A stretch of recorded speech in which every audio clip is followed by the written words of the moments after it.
Hey, watch folks, it is Watchgambit here. Surprise, surprise. Drink of today. Refreshing water, tap water. Because in Finland we are quite lucky to be able to drink tap water. It's not the same case in every country, and about the things that a person can be worried about, I think that's one of the things I worry a little about is the scarcity of water and the future of water in the seas and in the water table and how we can provide mankind with fresh drinking water for the next decades to come. There are some disturbing documents in Netflix and YouTube regarding this issue, so have a look at that, and while you're doing it, be lucky and drink some water if you have that. The next topic for today, this was not the main topic. The main topic for today is HELM Khuraburi.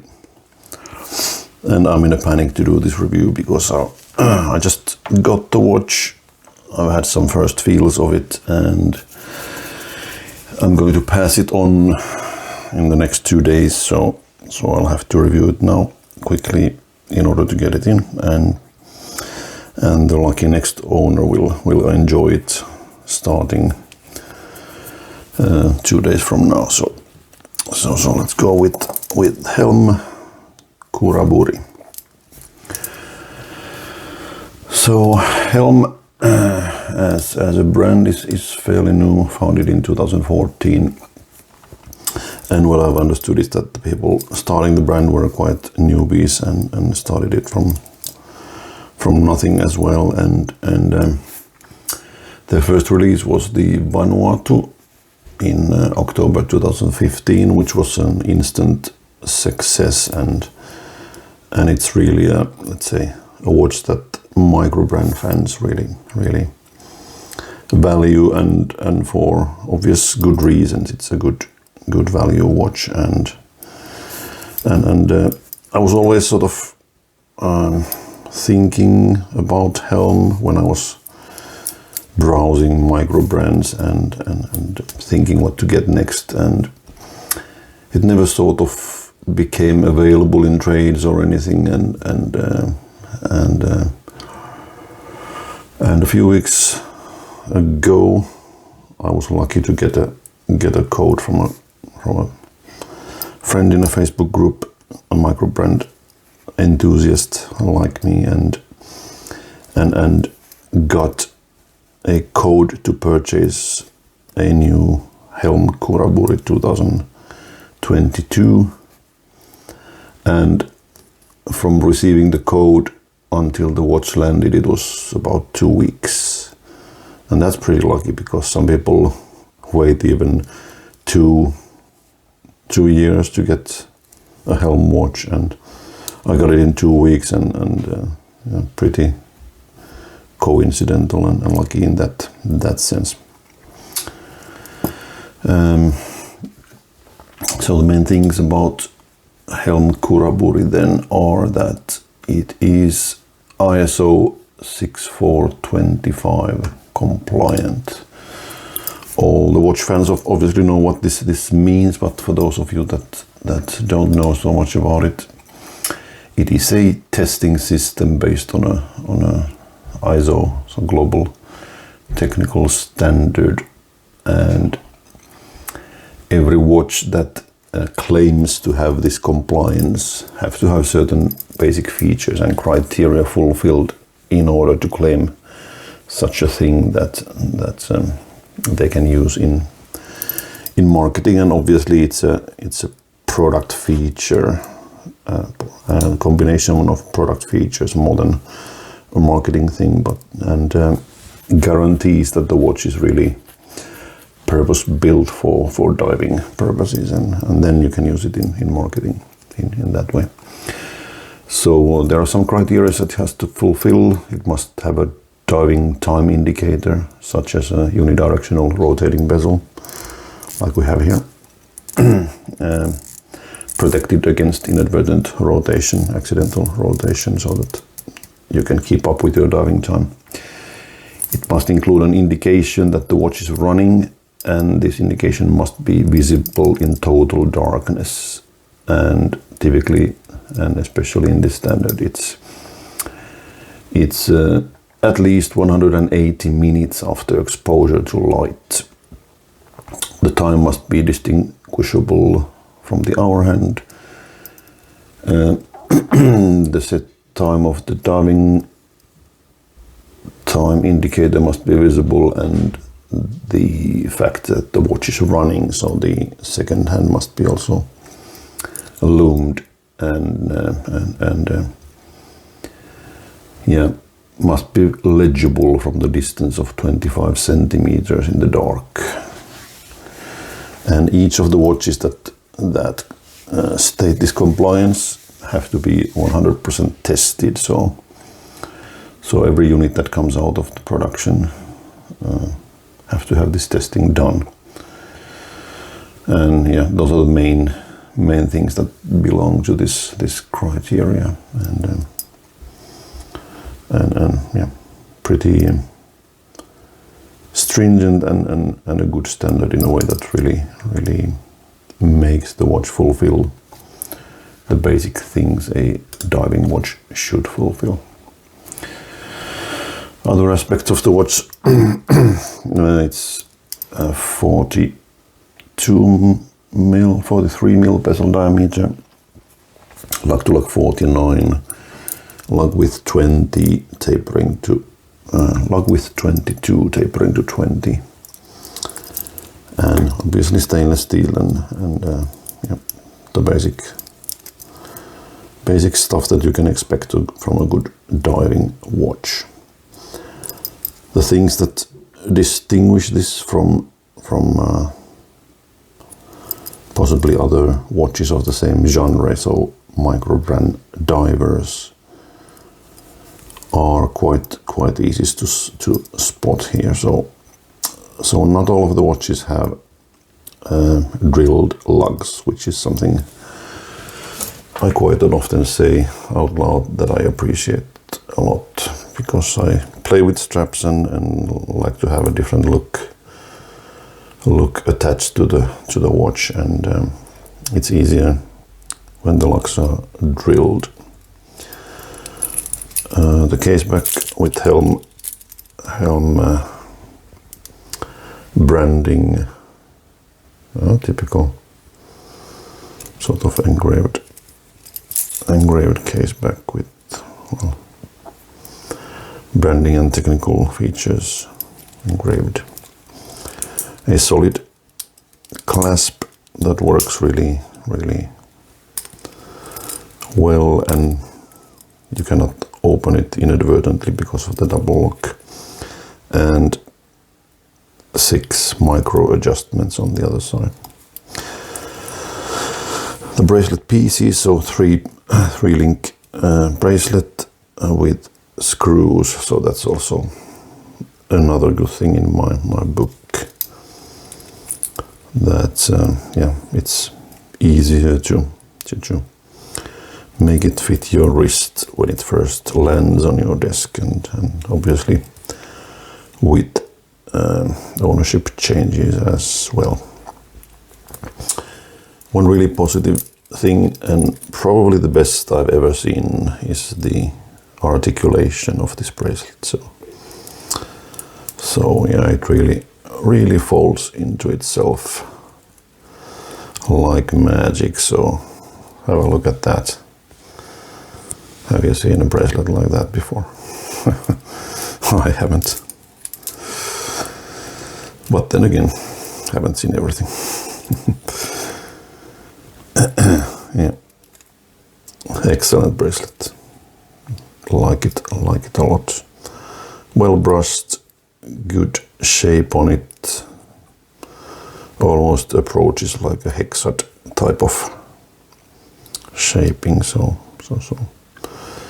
that being one of my visual favorites. I like this one quite a lot. The shape of the case, quite interesting as well, and haven't seen many of these. We have a Finnish micro brand that is called Poke, and their Torni has sort of a similar case shaping in design, and I like this yeah, quite a lot. What turns me off and why I decided to sell it quite quickly is the height. It's quite a tower, so I thought my Zin blue one is big, but this is even bigger. So it's 16 mils, and it's not too heavy or anything, but it's just becomes a little bit unwearable with the clothing I use and with the taste I have regarding the maximum height. But I was keen on seeing this, and it was good that I got it and had the possibility of testing, and now I know their quality and build quality and design features and everything, so then I will be fully confident in possibly buying some other model that I appreciate more in terms of all of the design features there. What really captured my attention originally to this Khuraburi is the color combinations. Obviously there's different ones available on their site. I decided to pull the trigger on this black orange one, which is really right there up my alley in terms of color combinations and really nicely popping orange color. Crown works nicely, goes into thread well, and there's a chaptering, seems to be separately applied into the dial. The indices are applied. Nice print quality on the dial itself.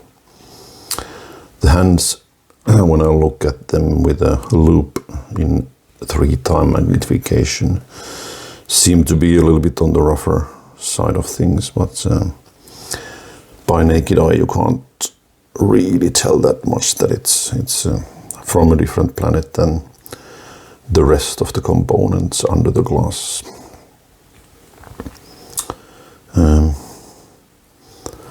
The bezel ring is crystal, so that's also one nice feature, that it really reflects nicely and gives a good contrast to the numbers and all of that. One main reason for the height is obviously the depth in which the dial lays compared to the crystal and the top of the bezel. So quite a lot of height there. Some people like this look a lot. I like it too, but it usually comes with the downside of quite a lot of height in the watch itself. So it's a pro and a con simultaneously. And yeah, up to everyone to decide for themselves how they feel about that. The finishing on the bezel is to be modest, a little bit on the rough side. So basically everything else seems to be really finished quite nicely. There is no sharp edges too much anywhere else, but the bezel is from a different either from a different factory or or different final inspection criteria, because it is a bit sharpish and but yeah, on the other hand, it gives a good possibility of gripping and rotating, and the sound is exquisite. Really works nicely and gives a good feedback. Centers just about perfectly, maybe a little fraction misalignment, but absolutely no backplay. That's really zero backplay, so that is a good thing. Yeah.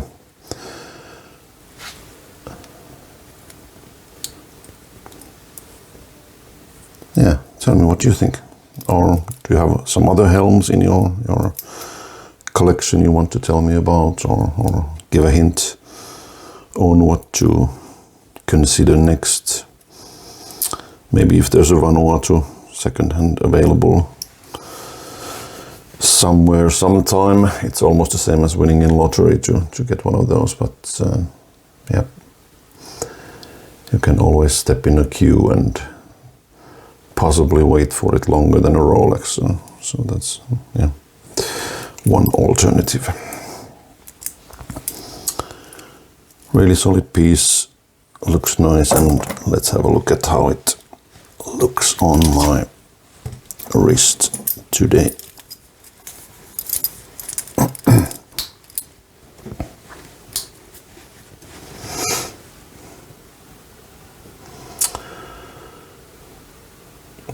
In this ring light it seems fairly glossy and everything, but it's yeah, quite standard stainless polishing and good quality.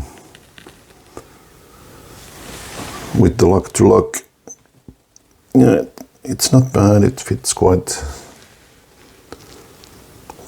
nicely into the wrist. 17.87 inch, and yeah, not bad at all. Today I've been wearing, from a similar color scheme, a Pook MBK, also microbrand, 50 pieces made for the Finnish microbrand group. Really nice piece. Give me a comment if you want to see a review of this. Yeah, and moving on to the box and what comes in that. So, additional links that I have removed to make it fit mine. A couple of additional pins, an envelope,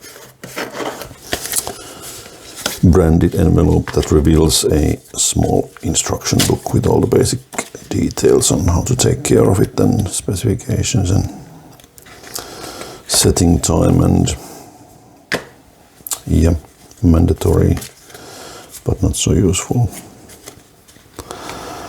Thanks for your order. We hope you enjoy. All the best. Thanks, HELM. Record of testing, international warranty, and I was trying to really have a look at this card, if it's completely printed, but it might be that some of the testing related things are actually handwritten, although it seems too good to be true. Warranty card, some stickers there as well. A cleaning cloth with HELM branding, and an optional NATO strap with the color of your choice. I took a fairly traditional grey and black, and yeah, this one is really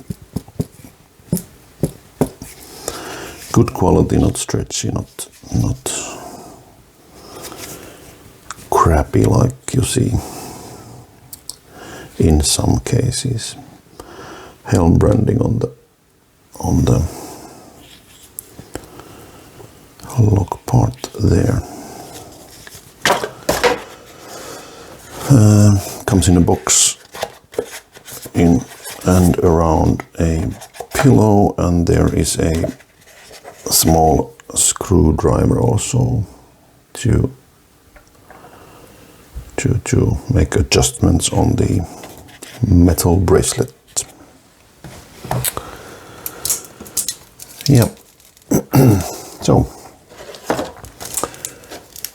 that was HELM Khuraburi. It was fun while it lasted. Auf Wiedersehen, honey, like they say. And I've been doing now a few micro brand reviews here, so give me a comment if you want to see more of those. Or obviously I have been, let's say, fairly extensive personal collection of different watches,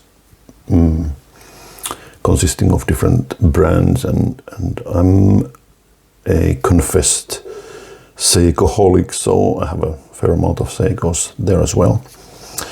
So for example, if you want to see some limited edition Seikos reviewed, like the SLA 049, SPB 207, or the king of my collection, the LX series SNR 043. Just leave a comment in the video, and the one getting the most reactions is going to be reviewed next. If there's no comments, then I'll decide for myself and maybe take on some other micro brand, for example, in the collection.